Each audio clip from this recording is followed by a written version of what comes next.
এই মৃত্যু আমার কাছে রাজনৈতিক ক্ষতি। পরিচালক অনিক দত্তকে হারিয়ে আবেগে ভাসলেন অভিনেতা জিতু কামাল।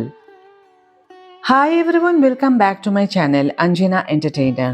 বন্ধুরা, তোমাদের সকলকে আমার এই ছোট্ট ইউটিউব চ্যানেলে স্বাগত জানাই। শুক্রবার কলকাতার নন্দন চত্বরে চলচ্চিত্র পরিচালক অনিক দত্তের শেষ শ্রদ্ধা জ্ঞাপন অনুষ্ঠান সম্পন্ন হয়। টলিউডের একাধিক বিশিষ্ট ব্যক্তিত্ব ও শিল্পীরা এই শোকসভায় উপস্থিত থেকে প্রয়াত পরিচালকের প্রতি সম্মান জানান। শেষ বিদায় জানাতে সেখানে হাজির হয়েছিলেন আবি চট্টোপাধ্যায়, রুদ্রনীল ঘোষ, সৃজিত মুখোপাধ্যায়, রূপা গাঙ্গুলি, পাপিয়া অধিকারী, অগ্নিমিত্রা পল, জিতু কামাল সহ আরও অনেক পরিচিত মুখ। এছাড়াও উপস্থিত ছিলেন শতরূপ ঘোষ, বিমান বসু। এই অনুষ্ঠানে এক আবেগঘন মুহূর্ত তৈরি হয় যখন অভিনেতা জিতু কামাল তার অনুভূতি প্রকাশ করতে গিয়ে ভেঙে পড়েন। অনিক দত্তের সঙ্গে তার ব্যক্তিগত সম্পর্কের কথা স্মরণ করে জিতু বলেন, যে কোনো কাজের ক্ষেত্রে তিনি পরিচালকের পরামর্শ নিতেন।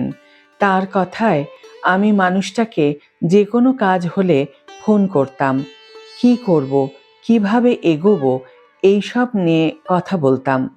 এমন একজন মানুষ এভাবে হঠাৎ চলে যাওয়া আমার কাছে শুধু ব্যক্তিগত ক্ষতি নয়, এটা এক ধরনের রাজনৈতিক ক্ষতিও। জিতুর বক্তব্যে উঠে আসে একাধিক বিতর্কিত বিষয়। তিনি অভিযোগ করেন, বিভিন্ন কারণে অনিক দত্ত মানসিকভাবে ভেঙে পড়েছিলেন। বিশেষ করে নন্দনে তার ছবি মুক্তি না পাওয়া এবং বিভিন্ন মহলে তার কাজ নিয়ে নেতিবাচক বার্তা ছড়িয়ে পড়া, এইসব ঘটনায় পরিচালকের ওপর গভীর প্রভাব ফেলেছিল বলে দাবি করেন জিতু। এমনকি এই পরিস্থিতির কারণে জিতু নিজেও সিনেমা ছেড়ে টেলিভিশনের দিকে ঝুঁকতে বাধ্য হয়েছিলেন বলে জানান। এছাড়াও তিনি জানান, বিষয়টি নিয়ে তিনি নতুন মুখ্যমন্ত্রীকে SMS ও ইমেল করেছেন। পাশাপাশি অগ্নিমিত্রা পলের কাছেও তিনি তার উদ্বেগের কথা তুলে ধরেছেন। জিতুর আবেদন, অনিক দত্তের সেই বিতর্কিত ছবিটি অন্তত একদিনের জন্য হলেও নন্দনে প্রদর্শনের সুযোগ দেওয়া হোক, যাতে সেটিই হয়ে ওঠে তার প্রতি যথার্থ শ্রদ্ধাঞ্জলি। সে বিতর্কিত ছবিটি হল অপরাজিত, যেখানে জিতু কামাল আমাদের বিশ্ববিখ্যাত চলচ্চিত্র পরিচালক সত্যজিৎ রায়ের ভূমিকায় অভিনয় করেন। সবশেষে তিনি নন্দনের নীতিগত অবস্থান নিয়ে প্রশ্ন তোলেন এবং সেখানে দ্বিচারিতা বন্ধ হওয়ার আহ্বান জানান।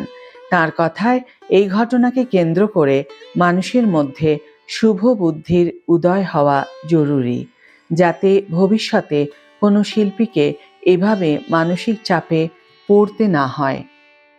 বন্ধুরা, আমরা সকলেই জানি, গত পরশু চলচ্চিত্র পরিচালক অনিক দত্ত ছাদ থেকে পড়ে এক রহস্যময় মৃত্যু ঘটে। সেই মৃত্যুর তদন্ত চলছে। তবে এটাও ঠিক যে উনি শারীরিক এবং মানসিকভাবে অবসাদগ্রস্ত ছিলেন। তার বেশিরভাগ কারণই ছিল রাজনৈতিক প্রভাব। তার প্রতি শ্রদ্ধা জানিয়ে আজকের এই ভিডিও এখানেই শেষ করছি। বন্ধুরা, ভিডিওটি যদি ভালো লেগে থাকে তাহলে অবশ্যই একটি ছোট্ট করে লাইক দিও, শেয়ার করো বন্ধুদের সাথে, কমেন্ট করে তোমাদের মতামত অবশ্যই জানিও। যারা এখনও আমার চ্যানেলটিকে সাবস্ক্রাইব করোনি তারা অবশ্যই চ্যানেলটিকে সাবস্ক্রাইব করে আমার পাশে থেকো। আর যারা অলরেডি সাবস্ক্রাইব করে দিয়েছো তাদের জন্য আমার অনেক ভালোবাসা এবং অনেক ধন্যবাদ। আজ তাহলে বিদায় বন্ধু, দেখা হবে পরের ভিডিওতে। ভালো থেকো, সুস্থ থেকো, সঙ্গে থেকো।